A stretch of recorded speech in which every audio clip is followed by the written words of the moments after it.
How do you write a 10 out of 10 essay? In this video, I will be giving you my top tips for essays, whether it is for a class, for a summer program, or even for college. Before I get into it, make sure you leave a like and subscribe so that you don't miss out on any of my content. An FYI on this video is that I will mainly be focusing on the personal essay, but I will be posting a professional one if it is highly requested. Let's jump in. Tip number 1, be true to yourself. This is the most straightforward, but many students fall into the trap of trying to recreate someone else's writing. No, I don't mean plagiarizing, and I don't mean cheating. It's something that happens subconsciously when you read someone else's writing that you've been told is outstanding by either a teacher or someone you idolize, that you attempt to recreate this in your own writing. This can be disastrous. Hopefully by the time you are in high school, you have written enough where you have found at least somewhat of your own writing voice. This can be through the way you use syntax, punctuation, or even your word choice. Further, this idea is about being true to yourself and what you are actually writing. Don't copy someone else's story. No matter how good you might think it isn't yours. You have your own identity and your own memories that have shaped your life. Focus on this. Maybe it was a story your parents told you, a song you played in the car, a game you used to play, a group of friends you hung out with, a moment when you were afraid or weak, a moment when you failed. And no, when I say fail, I don't mean talk about your grades. You do not need to waste time on your application talking about your grades. That's what your transcript is for. In the end, essays are there on applications to give you the ability to distinguish yourselves from others. We can all have the same grade, but none of us share the same experiences, so make sure you're emphasizing why you stand out. Tip number 2, show, don't tell. This comes down to the actual writing of the essay. Be descriptive, draw the reader in, put them in your shoes. Yes, I know this is cliche, but it works. Instead of writing, the room smelled bad, use adjectives, sensory details, the sensations you felt.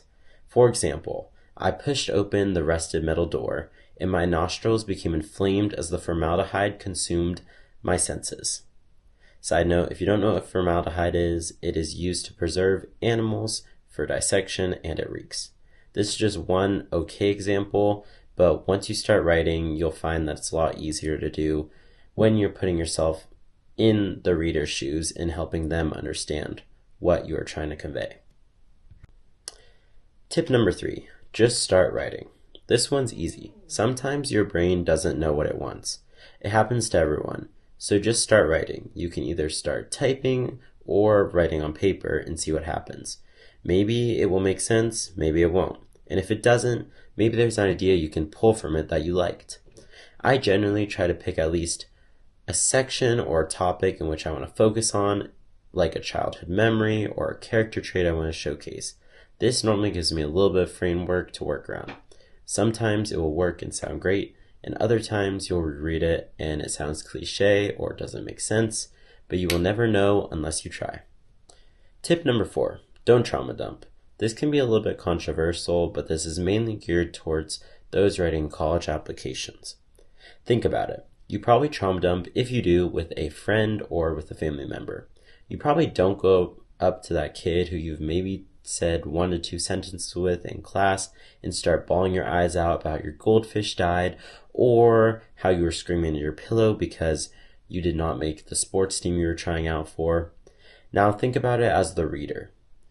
They know nothing about you besides what you tell them. If you let in that you had suffered with mental illness, suicidal thoughts, depression, but had gone over it, you start to raise flags about who you are as a person. Colleges aren't looking for what would be called as a hazard student. Yes, you can add moments in which you go deep, but keep it relevant to the topic at hand and don't overdo it. If you're too much on the side of trauma and past problems, you bring into question who you are as a person now. So keep it present, keep it relevant, and don't overdo it. Tip number 5, create a plan of attack. When I say this, I mean after you've done an initial writing. Don't try to create that perfect essay when you're first starting. Some of the best writers write 10 to 15 drafts easily before they're even ready to begin. After you have written an initial essay, see where you're at.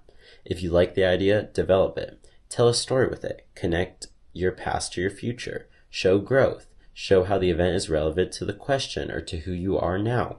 I tend to break it down into ideas rather than a set number of lines or paragraphs, but this is truly up to you and falls back to tip 1 of being true to yourself.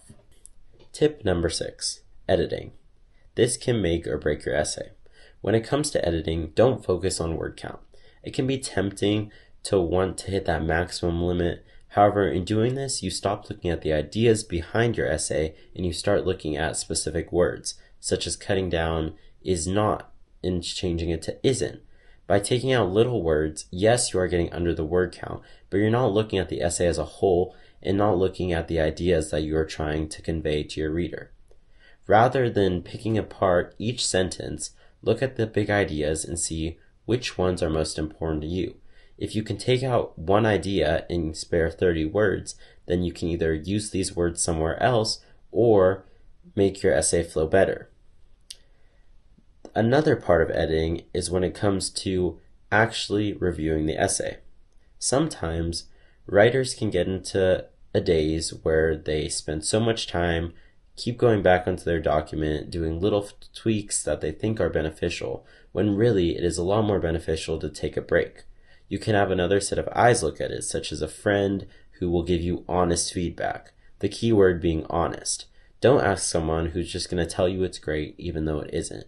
When you're writing those college essays and those scholarship applications, you want the hard truth. If it's not a good essay and doesn't show who you are as a person, then it is pointless. You need to be working towards finding people who will give you constructive feedback even if it isn't what you want. Further, it can be beneficial to stop and breathe. Do something fun, relax, take a little break. While you're relaxing, your mind can subconsciously be thinking of ways to fix your essay. So when you hop back on that document, maybe your brain tells you this sentence needs to be deleted and this one can be expanded upon. By taking these little breaks, you're giving yourself time to recenter, refocus on the ideas, and go back in with a fresh mind. Tip number 7, do not procrastinate. This applies universally to pretty much everything you do. Start early. Writing deadlines does you no good. It is so much harder to come up with an idea when you're under a time constraint. If you start early and you get it done, then yay, you probably don't have homework, you don't have an impending deadline on your agenda, and if you did need the whole time, then at least you had it and you can ask for help. Numerous people I know fall into the trap of thinking that maybe waiting till next week is better because then they'll have fresh ideas in their mind. But then the next week rolls around and they have nothing. Then the deadline's approaching and they start writing and they're stressing because they don't know what to write about and end up writing a mediocre essay when they could have spent the whole time crafting an idea that they truly liked, truly producing something they are proud of. So don't wait until the last minute. This goes for everything. These were my top tips for writing a killer essay. If you found any of this helpful, please leave a like, comment, and subscribe, as I will be constantly posting new content with tips and tricks that I've learned. As always, thanks for watching, and I will see y'all later.